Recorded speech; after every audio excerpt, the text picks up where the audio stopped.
अभी चीन कोई मेजर गेम प्लान के तहत सामने आ सकता है क्या? क्या वो ये इस टाइमिंग का फायदा उठा सकता है कि अभी यूएस तो फंसा हुआ है, US will not intervene in Taiwan case, in South China Sea case, तो अभी इस पर जिस तरीके की तकरार की स्थिति है इसी का फायदा उठाइए, मुनाफा उठाइए और अपने नाम कर जाइए। ये सवाल जो आप रिंकू रेज कर रहे हैं, इसमें रितु। काफी स्ट्रेटेजिक थिंक टैंक के अंदर भी ये सवाल का डिस्कशन हो रहा है। परंतु कब्जा करना ताइवान के ऊपर बहुत कठिन है एज पर मिलिट्री ऑपरेशंस, और उसको मैं आपको बताता हूँ क्यों। सबसे पहले देखें कि यूक्रेन लड़ाई की जब हो रही थी, उस समय भी था कि चीन फायदा उठा सकता है और ताइवान के ऊपर हमला करके कैप्चर कर ले। परंतु जो ये मिलिट्री ऑपरेशन चाइना को करना है, एक बहुत ही मेजर एम्फीबियस ऑपरेशन करना पड़ेगा। इसमें चीन की जो अभी नेवल ताकत है और एयर सी बैटल जो उसको लड़ना पड़ेगा, उसके अलावा उसको आपकी मर्केंटाइल शिप्स, मर्चेंट नेवी की शिप्स को भी रिक्विजिशन करना पड़ेगा। इतनी ज्यादा तादाद की उनको जरूरत है शिप्स की। और ताइवान में क्या है कि उसकी जो टेरेन है, मिलिट्री ज्योग्राफी जो उसकी अगर हम गिने तो बहुत कठिन है। यूक्रेन, अनलाइक यूक्रेन जहाँ के प्लेन ग्राउंड मिलता है, यहाँ पे माउंट पहाड़ हैं, फॉरेस्ट हैं, छोटे छोटे नदियां हैं, और वो काफी कठिन है। और उसका शुरू से ही एक पॉइंट डिफेंस का कॉन्सेप्ट रहा था कि जब ये एम्फीबियस आएंगे तो जो अभी हम ईरान की हालात में, हॉर्मोज की हालात में बात करते हैं माइंस की, तो सारा कॉन्सेप्ट ऑफ ऑपरेशन जो है ताइवान ने केटर किया हुआ है। पर इससे जरा ज्यादा लार्जर पिक्चर है कि चीन का जो एक एम था कि 2027, दैट अगले साल, जबकि 100 साल पीएलए के होते हैं, तब ताइवान के ऊपर हमारा कब्जा होना चाहिए। पर जैसे विश्व के हालात मूव करते रहे हैं, यूक्रेन की लड़ाई और ये वेस्ट एशिया की लड़ाई, चीन एक हमला नहीं करेगा क्योंकि फंस जाएगा वो। वैसे ही फंसेगा जैसे रूस फंसा है, और अभी अमेरिका का Trump exit ramp of ramp की तैयारी में है।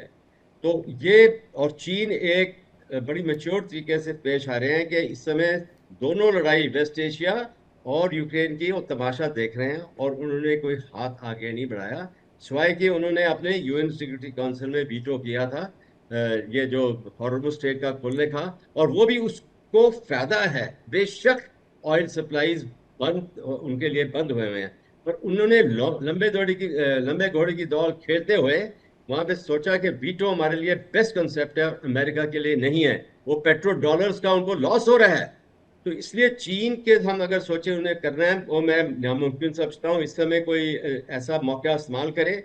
और जो अभी इनका हो रहा है रिलेशनशिप में, क्यों टेंशन आई हुई है अमेरिका के साथ, कि जो 11.1 बिलियन डॉलर का उन्होंने मिलिट्री एड पैकेज सैंक्शन किया है, उसमें harpoon coastal anti ship missiles हैं, हिमार्स रॉकेट सिस्टम है, स्टिंगर, जेवलियन, ये वाले क्लासिफाइड सिस्टम्स दे रहे हैं ताइवान को, ड्रोन्स, आईएसआर, लॉइटरिंग म्यूनिशंस, ये सब इंक्लूडेड है इसके अंदर।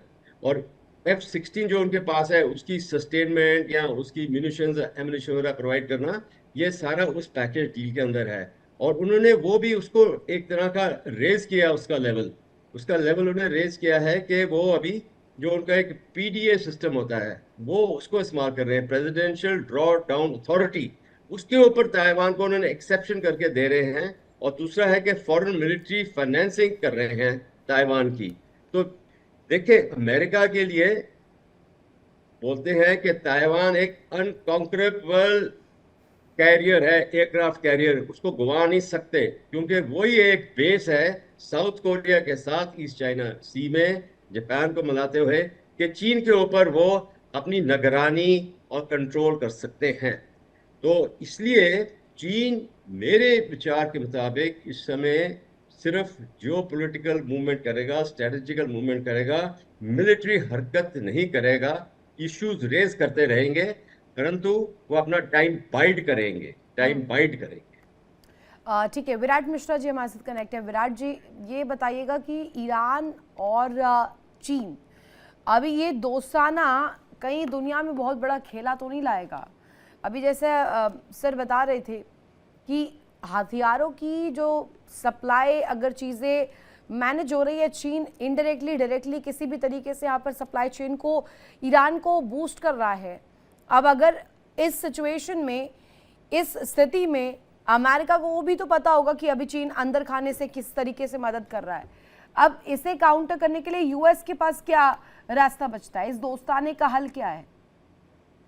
देखिए ऋतु जी, ओवरऑल ये जो पूरा क्रम चल रहा है, घटनाक्रम देख रहे हैं हम लोग, इसमें कहीं ना कहीं अमेरिका की स्थिति में जो पहले जो शक्ति थी वो कहीं ना कहीं उसमें ह्रास हुआ है, उसमें कुछ कमी आई है।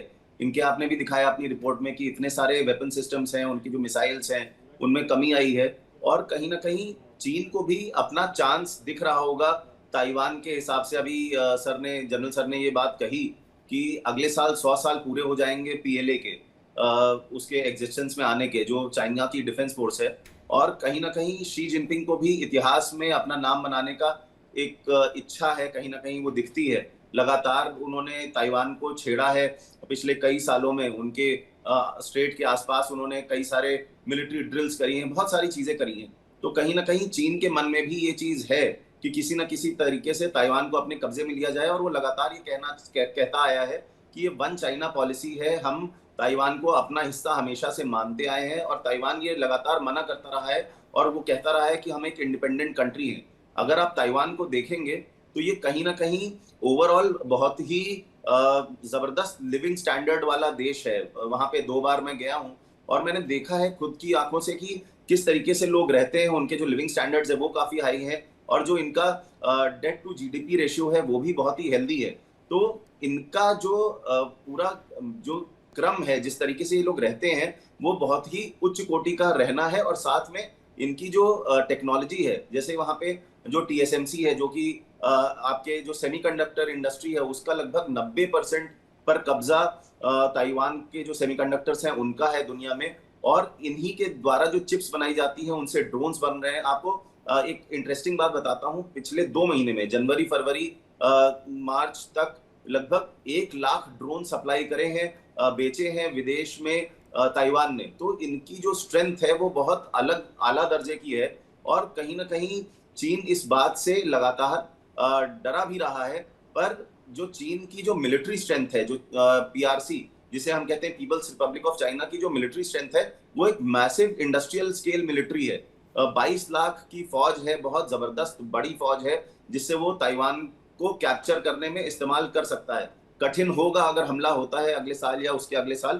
पर दिक्कत की बात यह है कि अमेरिका जिस तरीके से पहले खड़ा था ताइवान के साथ, आज की डेट में कहीं ना कहीं उसकी जो कैपेबिलिटीज है वो फोकस हो गई है ईरान पे, मिडिल ईस्ट पे। और ये दिक्कत का सबब है ताइवान के लिए। तो ताइवान ने भी अपना डिफेंस बजट जो है ऋतु जी, वो बढ़ाने की प्रयास किया है। लगभग $40 बिलियन का प्रपोजल वो अपने संसद में लेके आए हैं कि $40 बिलियन वो खर्च करेंगे ड्रोन्स बनाने में और बड़े सिस्टम्स बनाने में, जिससे वो अपनी खुद की रक्षा कर पाए। आपने देखा होगा कि यूक्रेन, जो कि ये, और जो आपका नेटो है, वो पहले समझता था कि अमेरिका हमेशा उनके साथ खड़ा रहेगा। पर ऐसा ईरान के साथ लड़ाई में और जो रूस के साथ जो यूक्रेन का युद्ध हुआ, उसमें उनको समझ में आया कि हर समय ये साथ नहीं देगा अमेरिका। ठीक है। तो इसीलिए अब एक ताइवान सवाल ने सुरेश सर से। सुरेश सर, अगला, अभी हम ताइवान की बात कर रहे हैं, तो क्या ताइवान अगला यूक्रेन बनने वाला है क्या? वहां पर भी उसी तरीके की स्ट्रेटेजीज अप्लाई हो रही है? रूस ने जो किया वही अब चीन भी कर रहा है। इसमें क्या आपको कोई सिमिलैरिटी लग रही है? देखिए, अभी तक जो मैं सुन रहा था वो मिलिट्री के लिहाज से या जियोपॉलिटिकल स्टेटस के लिहाज से मैंने काफ़ी डिटेल एक्सप्लेनेशन सुने हैं। क्योंकि मैं चाइना को 50 साल से डील करता आ रहा हूँ, चाइनीज बोलता हूँ, चाइना में रह चुका हूँ। चाइना ताइवान के जो कंटेक्स्ट है, एक विदेश सेवा का होने के नाते और चीनी स्पेशलाइजेशन होने के नाते ये जानना मेरा फर्ज बनता था। तो मैं 2-3 चीजें कहूँगा यहाँ पर कि अगर चीन और ताइवान के जो रिलेशनशिप है या possibilities of any military Endeavour, कोई एक्शन का अगर देखना होगा तो वो मिलिट्री ताकत के नजरिए से नहीं देख सकते हैं, वो हमें देखना होगा कि उस पूरे एरिया में इंडो पैसिफिक में यूएसए को मिला करके जो मिलिट्री मैट्रिक्स है, जियोपॉलिटिकल मैट्रिक्स, उसमें क्या है।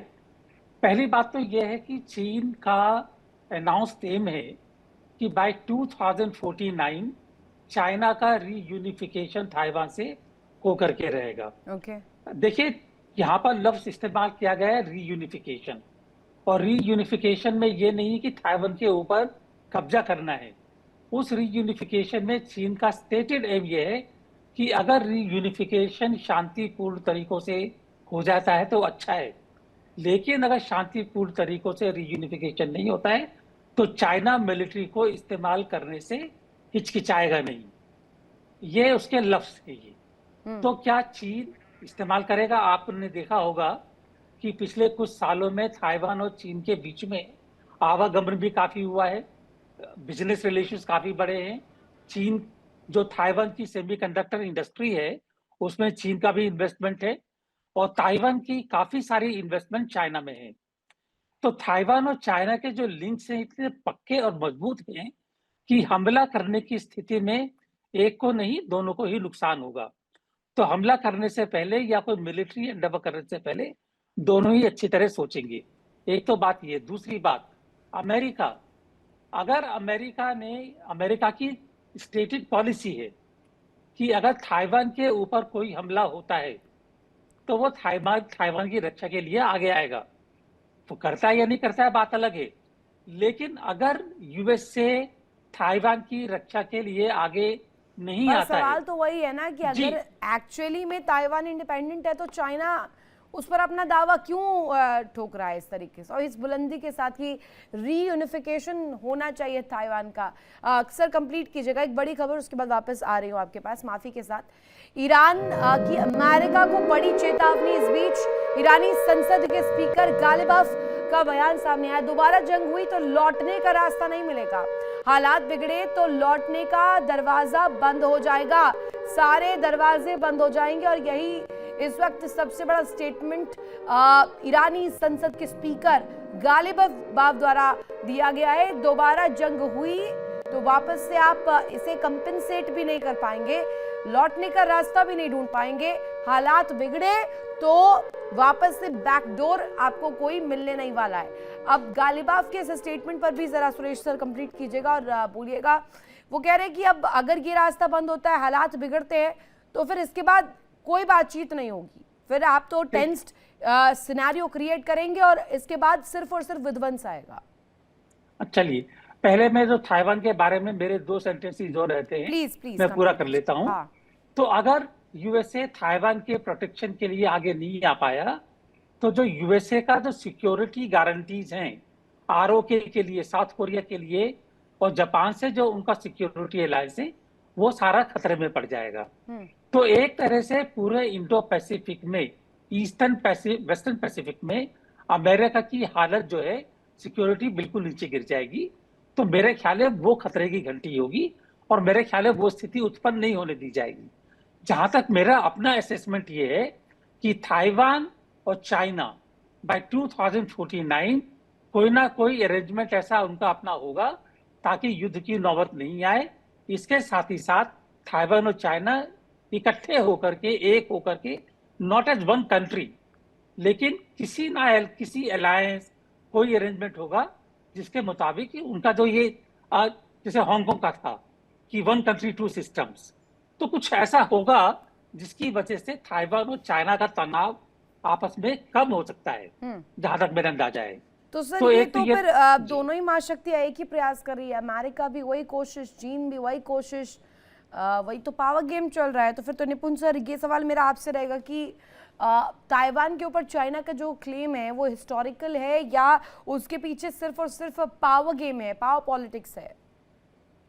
देखिए ताइवान जी, अभी हालांकि मुझसे पहले जो सुरेश कुमार गोयल जी हैं उन्होंने बहुत सारी चीजें क्लियर की हैं, पर मैं थोड़ा सा आपको एक चीज और बताता हूँ ताकि आपके दर्शकों को और चीजें क्लियरिटी से आए। देखिए, ताइवान अभी भी यूएन का मेंबर नहीं है। ताइवान जो है वो केवल एक कंट्री की तरह कंसीडर होता है, वो एक स्टेट की तरह अभी भी आपका कंसीडर नहीं होता है। और ताइवान को कई कंट्रीज ने वन चाइना पॉलिसी के तहत कहीं ना कहीं, जैसे हम भारत की बात करें तो भारत भी वन चाइना पॉलिसी की तरह ही ताइवान को लेता है। और ताइवान की एम्बेसी ना तो भारत में है और ना भारत की एम्बेसी जो है वो ताइवान में है। ताइवान के काउंसुलेट हैं भारत के अंदर, और भारत का भी काउंसुलेट है कहां पर, आपका ताइवान के अंदर। ठीक तो है। ये एक स्थिति है। और जो अभी गोयल सर ने कहा वो बिल्कुल सही बात है। आप देखेंगे ताइवान के अंदर दो पार्टीज हैं। दो पार्टी में एक पार्टी है उसका रुख ये है कि हमको चाइना के साथ में जुड़ जाना चाहिए, यानी कि ज्वाइन कर लेना चाहिए और बेकार के विवाद में नहीं जाना चाहिए। दूसरी पार्टी का रुख ये है कि नहीं, हमको अलग रहना है, स्वतंत्र रहना है, इंडिपेंडेंट रहना है।